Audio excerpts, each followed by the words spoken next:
Di sebuah kampung yang tenang, berdiri rumah megah bercat putih dengan pagar tinggi berukir emas. Dari kejauhan saja, rumah itu sudah tampak berbeda dari rumah-rumah kayu sederhana di sekitarnya. Rumah itu milik Pak Haji. Pak Haji dikenal kaya raya. Ia punya sawah luas, toko bangunan, dan mobil mewah yang sering diparkir mencolok di halaman depan. Tapi yang lebih menonjol darinya bukan sekadar hartanya, melainkan kesombongan yang selalu melekat pada setiap kata-kata yang keluar dari mulutnya. Setiap pagi, ia berjalan ke masjid dengan langkah tegap. Pakaian jubah putihnya selalu disetrika licin, sorban melilit rapi, dan aroma parfum mahal menyeruak ke udara. Saat ia lewat, jamaah kampung menunduk. Ada yang menghormati, tapi tidak sedikit pula yang terpaksa, karena mereka tahu lidah Pak Haji tajam, sekali salah bicara, bisa habis ditertawakan atau dihina.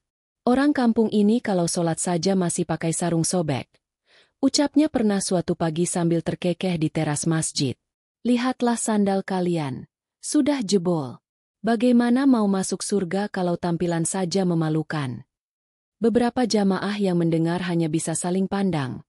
Wajah mereka merah pada menahan malu. Ada yang menggenggam sarungnya kuat-kuat. Ada yang menunduk dalam-dalam agar tak disorot langsung oleh tatapan Pak Haji. Di sisi lain kampung, suasana berbeda terasa. Rumah kecil berdinding kayu reot, dengan atap yang beberapa bagiannya bocor. Itulah rumah Kiai Sepuh, seorang ulama tua yang sederhana. Sorban lusuh, baju gamis pudar, dan sandal jepit tipis selalu menemaninya. Meski miskin harta, Kiai Sepuh kaya ilmu dan akhlak. Setiap sore, serambi rumahnya dipenuhi anak-anak kecil. Mereka duduk bersila, mengaji dengan suara terbata-bata. Kiai Sepuh tersenyum, sesekali membenarkan bacaan dengan suara lembut. Pelan-pelan, "Nak, jangan terburu-buru. Ingat, membaca Al-Quran itu bukan sekadar suara, tapi juga hati." Anak-anak itu tertawa kecil, merasa nyaman. Tak ada paksaan, tak ada bayaran, tak ada pamrih. Kiai mengajar dengan tulus, hanya demi menanamkan nilai agama pada generasi kecil kampung itu. Kontras sekali dengan Pak Haji. Jika ia memberi sumbangan untuk masjid, selalu diumumkan keras-keras. Kalau ia menyumbang 10 juta, ia ingin jamaah tahu persis angka itu. Kalau ia membangun menara, ia ingin namanya dipahat di dinding masjid. Malam itu, di serambi masjid, berlangsung rapat persiapan pembangunan menara baru. Jamaah duduk melingkar di atas tikar pandan. Suasana awalnya tenang, hingga tiba saat pembahasan dana. Pak Haji berdiri, tangannya menepuk-nepuk meja kayu. "Kalau bukan karena saya," suaranya meninggi, "masjid ini tidak akan pernah megah. Semua pakai duit siapa? Duit saya. Jangan ada yang sok memberi nasihat kalau tak mampu menyumbang besar." Beberapa orang terdiam. Ada yang menunduk. Ada yang pura-pura sibuk dengan catatan. Ucapan itu menusuk, apalagi bagi mereka yang hanya bisa menyumbang seadanya. Di pojok ruangan, Kiai Sepuh duduk bersila. Sorot matanya tenang, wajahnya teduh, seolah ucapan Pak Haji hanyalah angin lalu. Beliau tak membalas, hanya menunduk sambil mengucap pelan, "Astagfirullah." Salah satu jamaah muda mencoba angkat bicara. "Tapi, Haji, bukankah membangun masjid juga soal niat, bukan hanya soal jumlah uang?" Pak Haji menoleh tajam, matanya melotot. "Kau belum tahu apa-apa. Niat saja tidak cukup. Kalau tidak ada uang, apa kau mau bangun menara pakai doa?" Suasana hening. Jamaah terdiam. Sebagian hatinya panas, tapi tak seorang pun berani melawan.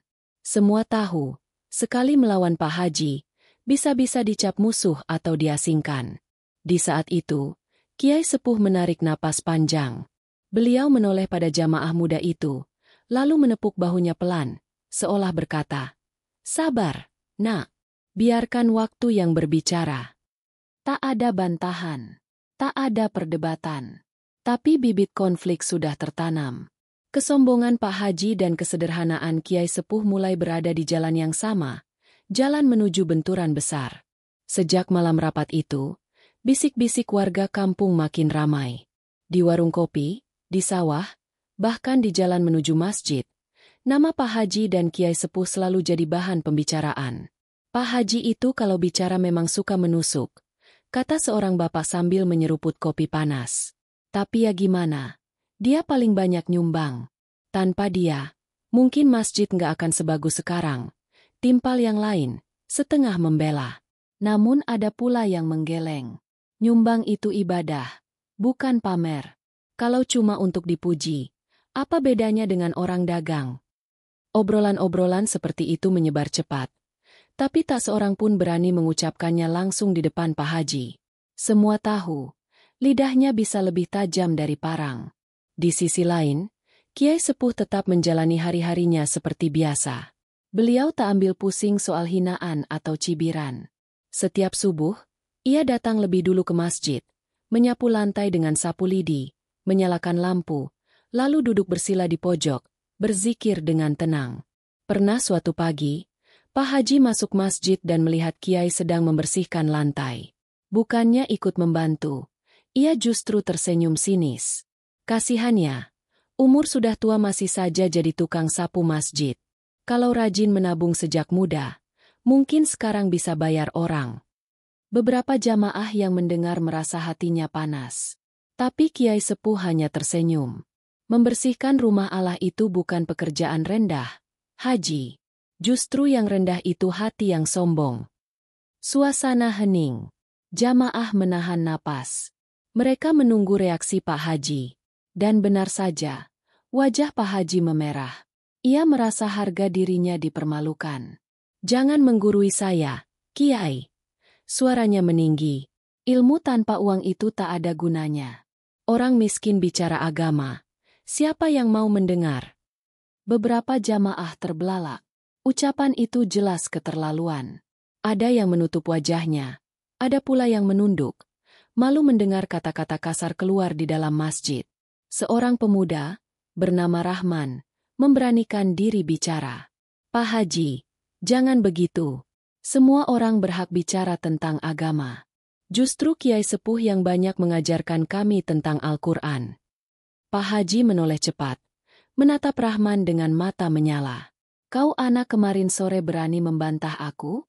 Apa kau sudah naik haji? Apa kau sudah menyumbang untuk masjid ini? Rahman terdiam, wajahnya pucat. Tapi sebelum ia bisa menjawab, Kiai Sepuh menepuk bahunya dengan lembut. Tenanglah, nak. Jangan balas kata-kata buruk dengan keburukan. Biarkan waktu yang menjawab. Dialog itu membuat suasana makin panas. Ada jamaah yang ingin menengahi. Ada yang hanya bisa berdoa dalam hati agar masalah ini tak membesar. Tapi dalam diam, mereka tahu, api sudah menyala. Pak Haji merasa gengsinya terusik. Ia mulai menyimpan dendam pada Kiai Sepuh. Baginya, seorang kiai miskin tak pantas menegur atau menasehatinya. Sementara Kiai Sepuh tetap tenang, yakin bahwa kesombongan hanya akan hancur oleh kebenaran. Sejak hari itu, jarak di antara keduanya makin terasa. Jamaah pun terbelah dua. Sebagian mengagumi kekayaan Pak Haji, sebagian lagi diam-diam mendukung ketulusan Kiai Sepuh. Bibit konflik telah tumbuh menjadi pohon kecil, dan hanya menunggu waktu untuk meledak lebih besar. Hari Jumat itu, masjid kampung penuh sesak. Jamaah berdatangan sejak pagi, duduk rapi di atas tikar pandan. Suasana awalnya hangat, suara azan berkumandang merdu. Angin sepau-sepau masuk lewat jendela kayu yang terbuka. Semua orang bersiap untuk mendengar khutbah. Pak Haji, dengan jubah putih dan sorban barunya, berdiri tegap di barisan depan. Ia memandang sekeliling, seakan ingin memastikan semua orang melihatnya. Sesekali ia melirik cincin emas di jarinya, lalu merapikan sorban dengan penuh percaya diri. Di barisan samping, Kiai Sepuh duduk bersila dengan pakaian sederhana. Gamisnya sudah pudar warnanya, sorban lusuh, dan sandal jepit yang diletakkan di pojok masjid tampak hampir putus. Namun wajahnya tetap teduh. Matanya tertutup sebentar, bibirnya berzikir pelan. Selepas sholat, seorang jamaah muda dengan polos bertanya kepada Pak Haji. Haji, bolehkah Kiai Sepuh memberikan sedikit nasihat untuk kami? Kami ingin mendengar ilmunya. Sekejap, wajah Pak Haji berubah. Senyumnya menghilang, digantikan tatapan sinis. Apa? Ilmu? Dari dia. Ia menunjuk ke arah Kiai dengan tangan bergetar. Orang miskin bicara agama. Siapa yang mau dengar? Lihatlah bajunya lusuh. Rumahnya hampir roboh. Apa pantas jadi guru kalian? Jamaah terdiam. Suasana masjid hening. Hanya suara burung di luar yang terdengar samar. Kiai sepuh membuka mata, menoleh perlahan.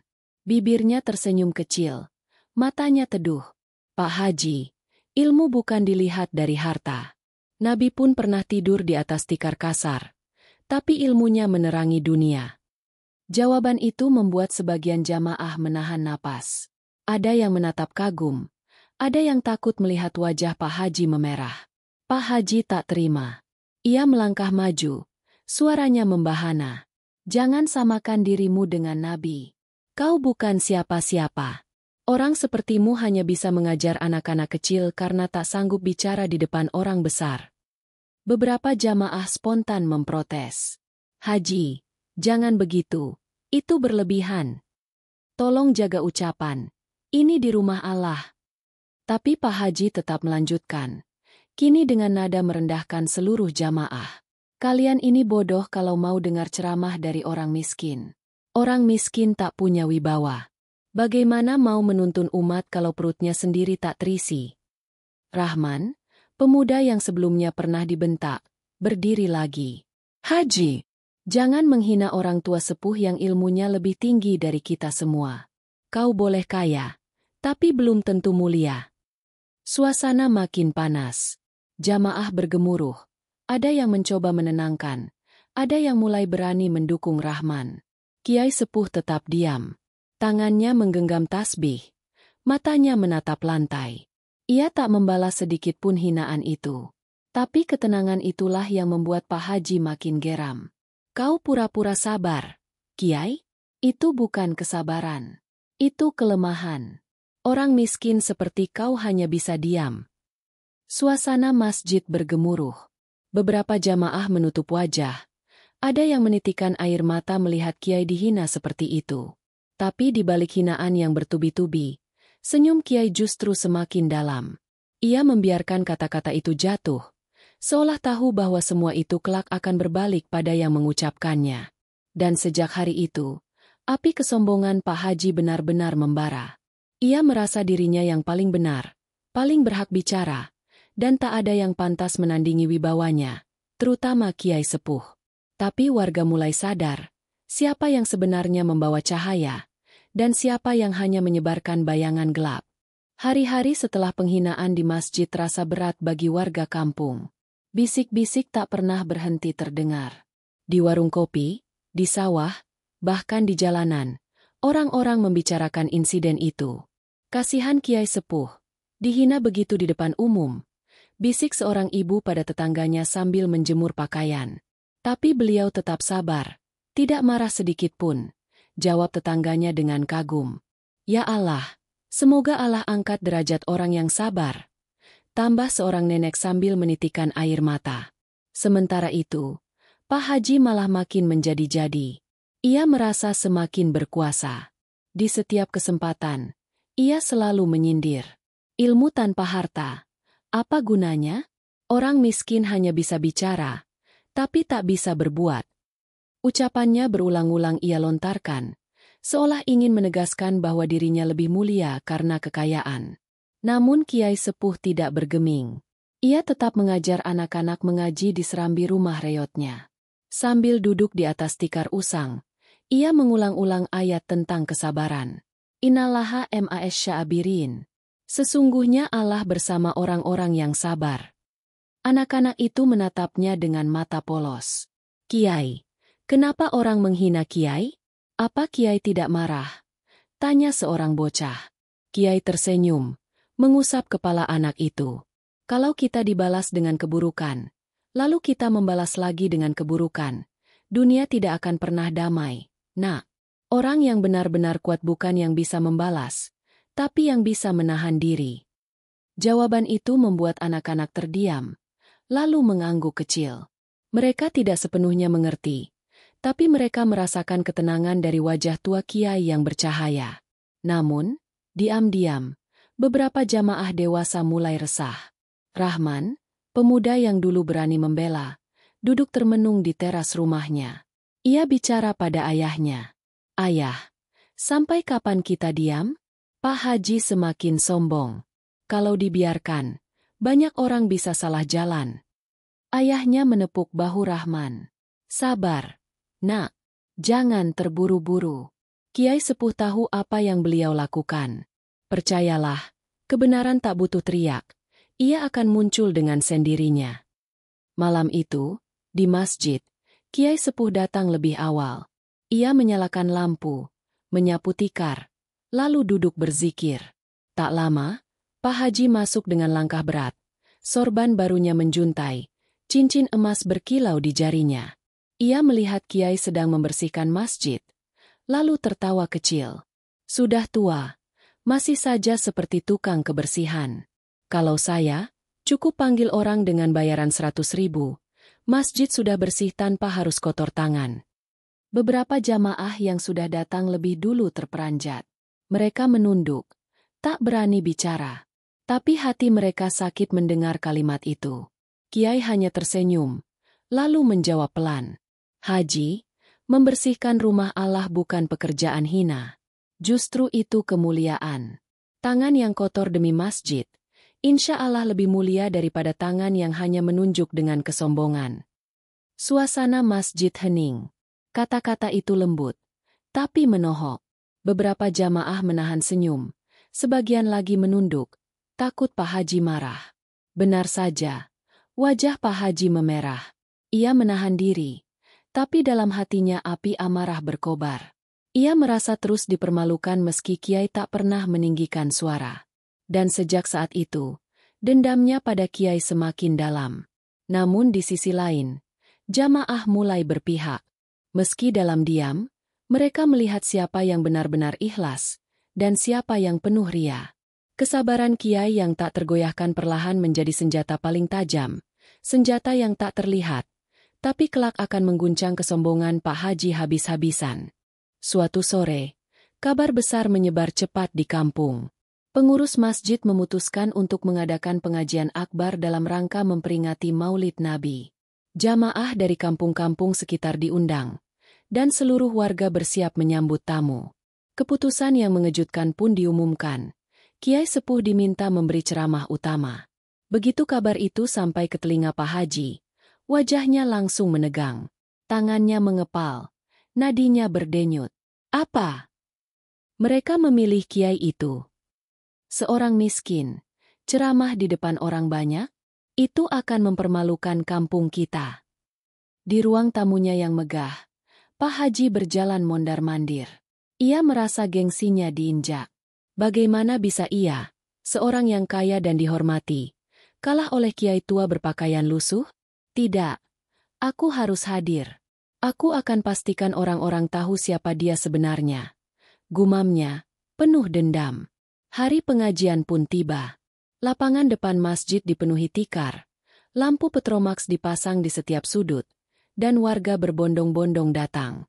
Udara malam sejuk. Suara jangkrik bersahutan. Anak-anak duduk di depan, sementara para bapak dan ibu mengisi barisan belakang. Di panggung sederhana, Kiai sepuh naik perlahan. Pakaian putih sederhana yang ia kenakan tampak kontras dengan sorban mahal Pak Haji yang duduk di barisan depan, menatap tajam ke arahnya. Sebelum ceramah dimulai, beberapa jamaah berbisik cemas. Mampukah Kiai sepuh bicara di depan orang banyak? Suaranya lembut sekali, takutnya tak terdengar. Tapi jangan salah, setiap kata beliau selalu menenangkan hati. Kita lihat saja. Pak Haji menyandarkan tubuhnya dengan angkuh, tangannya menyilangkan dada. Dalam hati ia berkata, "Silakan, Kiai tua, bicaralah. Aku akan cari celah untuk mempermalukanmu." Ketika mikrofon diberikan, Kiai sepuh menarik napas panjang.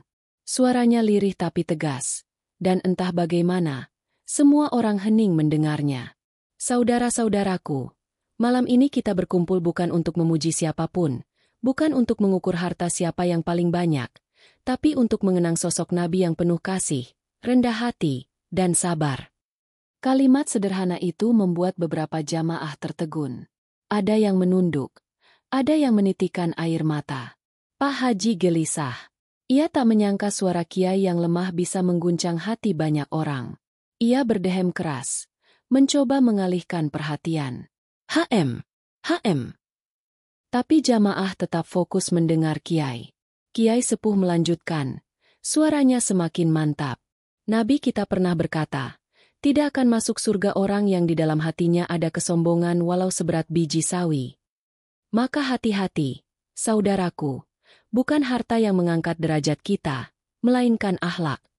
Jamaah bergemuruh. Beberapa orang menoleh ke arah Pak Haji, seolah menyadari siapa yang tersindir. Pak Haji menggertakkan gigi. Dadanya sesak. Wajahnya merah padam. Tapi ia tetap diam, karena ia tahu, kata-kata itu terlalu jelas menusuk, dan ia tak bisa membantahnya. Ceramah malam itu terus berlanjut. Kiai berbicara tentang sabar, ikhlas, dan bahaya kesombongan.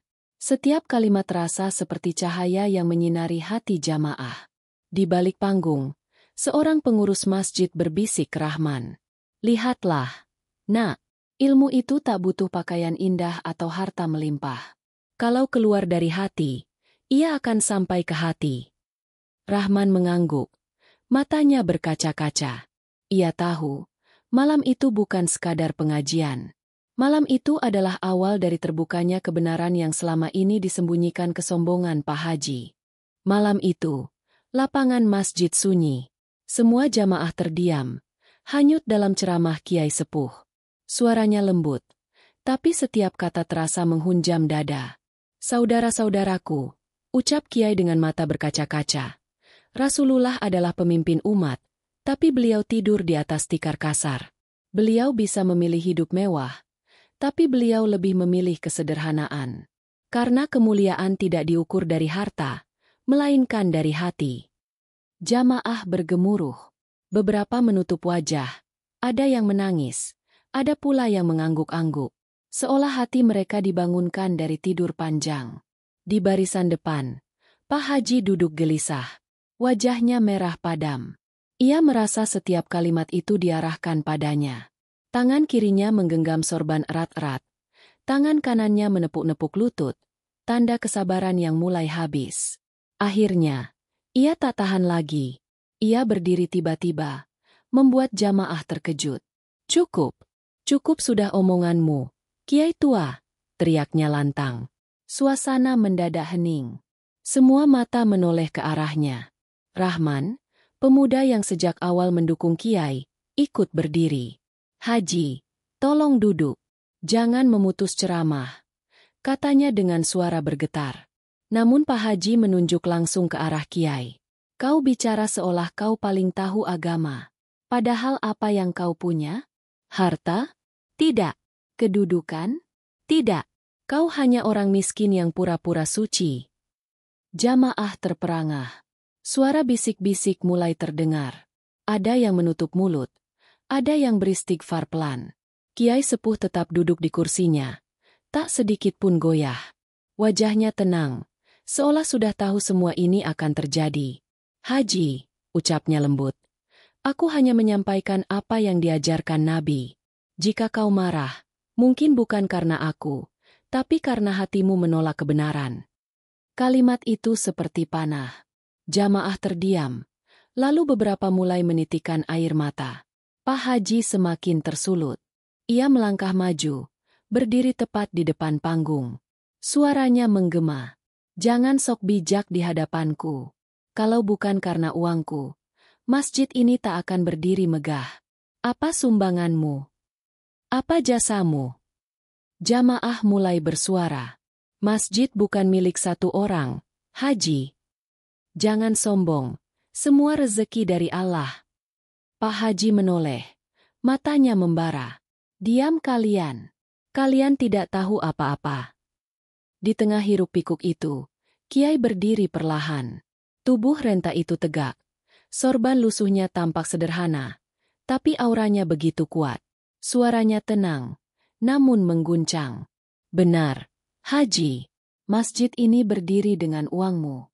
Tapi ingat, uang bisa habis, bangunan bisa runtuh. Yang abadi hanyalah amal ikhlas dan akhlak mulia. Kau bisa membeli dinding, tapi kau tak bisa membeli surga. Kata-kata itu menghantam keras. Jamaah bergemuruh. Ada yang bertepuk tangan spontan. Ada yang menangis sambil beristighfar. Pak Haji terdiam. Wajahnya pucat. Untuk pertama kalinya, ia tidak bisa menjawab. Matanya melirik kanan kiri, melihat jamaah menatapnya bukan lagi dengan hormat, melainkan dengan jijik. Rahman menunduk, berbisik pelan. Ini saatnya. Kebenaran mulai menang. Dan malam itu, benturan besar benar-benar terjadi. Kiai dengan ilmunya yang sederhana tapi ikhlas, melawan kesombongan Pak Haji yang selama ini hanya bersandar pada harta. Pertempuran kata sudah dimulai, dan semua orang tahu, siapa yang akan benar-benar kalah. Malam itu udara seakan menahan napas. Jamaah masjid terdiam. Suasana penuh ketegangan setelah Pak Haji berteriak menghina Kiai Sepuh. Semua mata kini tertuju pada dua sosok yang berdiri berhadapan. Pak Haji dengan wajah merah padam, dan Kiai Sepuh yang tetap tenang meski tubuhnya renta. Kiai kembali berbicara dengan suara lembut. Namun setiap katanya terasa berat. Haji, kesombongan adalah penyakit hati. Jika seseorang merasa paling mulia hanya karena harta, maka sesungguhnya dia miskin di hadapan Allah. Sejenak, sunyi menggantung. Lalu bisik-bisik mulai terdengar. Jamaah yang tadinya diam kini saling menatap. Wajah mereka menunjukkan rasa kagum sekaligus lega. Benar kata Kiai, bisik seorang bapak. Pak Haji sudah terlalu sombong. Sambung yang lain. Pak Haji mendengar itu, dan dadanya makin sesak. Ia menoleh ke kanan kiri, melihat tatapan jamaah yang dulu penuh hormat kini berubah menjadi tatapan dingin. Ia merasa seperti ditelanjangi di hadapan semua orang. Rahman, pemuda yang sejak awal membela Kiai, berdiri lagi. Suaranya lantang, penuh keberanian. Saudaraku semua, bukankah kita selama ini tahu siapa yang ikhlas dan siapa yang ria? Bukankah kita tahu siapa yang mengajar anak-anak kita tanpa meminta imbalan? Dan siapa yang selalu menyebut-nyebut amalnya? Jamaah bergemuruh. Ada yang mengangguk keras. Ada yang mulai bersuara. Benar, kami lihat sendiri. Ilmu Kiai Sepuh yang menuntun anak-anak kami. Bukan harta, tapi ketulusan yang kami butuhkan. Suasana berubah drastis. Suara jamaah semakin lantang, semakin berani. Pak Haji melangkah mundur. Wajahnya pucat. Untuk pertama kalinya, ia kehilangan wibawa di depan massa. Ia mencoba bicara, suaranya bergetar. Tidak, kalian semua salah paham. Aku hanya ingin masjid ini megah. Tapi ucapan itu tak lagi didengar. Jamaah tak lagi peduli pada alasan Pak Haji. Mereka telah melihat dengan mata kepala sendiri. Siapa yang benar-benar tulus, dan siapa yang hanya berlagak. Kiai Sepuh menunduk, lalu berkata dengan suara yang menenangkan. Saudaraku, jangan benci Haji. Doakan beliau.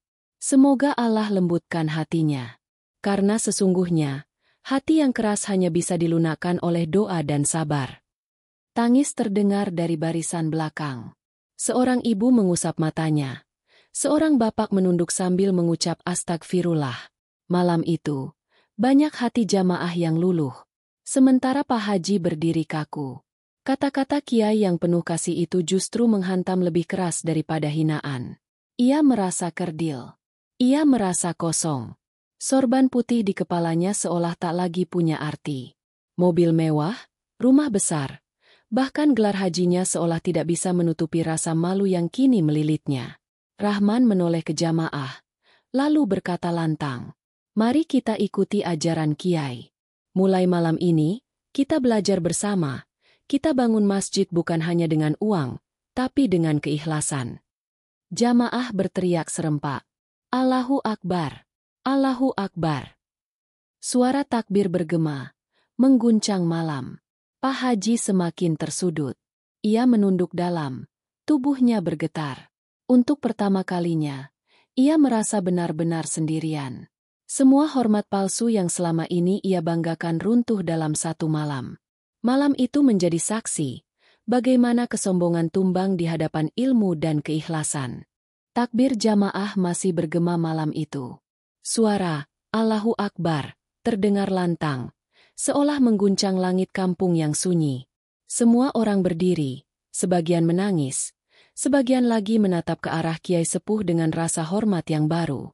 Sementara itu, Pak Haji berdiri kaku. Sorban putih di kepalanya kini terasa berat. Dadanya naik turun, wajahnya pucat, keringat dingin membasahi pelipisnya. Ia mencoba bicara, tapi suaranya serak, nyaris tak terdengar. Aku tidak bermaksud. Namun jamaah tak lagi mendengarkannya. Semua mata kini tertuju pada Kiai Sepuh yang berdiri tenang di panggung sederhana. Dengan tubuh renta, beliau mengangkat tangan, memberi isyarat agar jamaah hening. Saudara-saudaraku, ucapnya lembut. Jangan benci, jangan ada dendam. Karena dendam hanya akan melahirkan dendam baru. Doakanlah agar hati yang keras bisa menjadi lembut, agar kesombongan bisa luluh oleh keikhlasan. Tangis pecah di berbagai sudut. Seorang ibu terisak sambil menunduk. Seorang bapak menutup wajahnya dengan kedua tangan. Bahkan beberapa pemuda yang sebelumnya hanya diam kini ikut menangis, tersentuh oleh kelembutan Kiai. Kiai melanjutkan, suaranya bergetar namun penuh wibawa. Harta bisa hilang, rumah bisa runtuh, gelar bisa dilupakan. Tapi ilmu, akhlak, dan keikhlasan, itulah yang akan tetap hidup meski jasad kita terkubur tanah. Kalimat itu seperti petir yang menyambar. Jamaah bergemuruh. Tapi kali ini bukan karena marah, melainkan karena hati mereka benar-benar terguncang. Pak Haji menunduk dalam. Lututnya lemas. Ia merasakan kata-kata itu menusuk ke jantungnya. Selama ini ia bangga pada rumah megah, mobil mewah, dan sumbangan besar. Tapi malam itu ia sadar, semua itu tak lebih dari debu jika dibandingkan dengan ketulusan seorang kiai tua miskin yang hanya hidup dengan ilmu dan doa. Sorban di kepalanya perlahan ia lepas. Tangannya bergetar. Air matanya jatuh, menetes ke tanah. Ya Allah, aku telah salah, bisiknya lirih, hanya terdengar oleh dirinya sendiri. Jamaah melihatnya menunduk, sebagian terkejut, sebagian lagi bersyukur. Rahman, pemuda yang sejak awal membela Kiai, menatapnya dengan mata berkaca-kaca. Mungkin inilah jalan Allah untuk membuka hatinya, gumamnya pelan. Kiai menutup ceramah dengan doa panjang. Suaranya tenang, namun setiap kata terasa seperti aliran air yang membasuh hati yang kotor. Ya Allah, jadikanlah kami hamba yang rendah hati. Lindungilah kami dari kesombongan. Ampunilah saudara kami yang hilaf, dan jadikanlah kampung ini penuh rahmat dan persaudaraan. Jamaah mengamini dengan isak tangis. Malam itu, Pak Haji tak lagi berdiri sebagai orang yang disanjung. Ia pulang dengan langkah gontai, sorbannya tergenggam erat di tangan, wajahnya basah oleh air mata. Bukan lagi tepuk tangan atau sanjungan yang mengiringinya, melainkan tatapan iba dan doa dari warga yang kini lebih memilih meneladani Kiai Sepuh. Dan sejak malam itu, kampung itu berubah. Tak lagi terpesona pada harta dan kemewahan, melainkan pada ketulusan dan ilmu yang menenangkan jiwa. Api kesombongan akhirnya padam, bukan karena dibalas dengan amarah, tapi karena dipadamkan oleh kelembutan dan cahaya ilmu.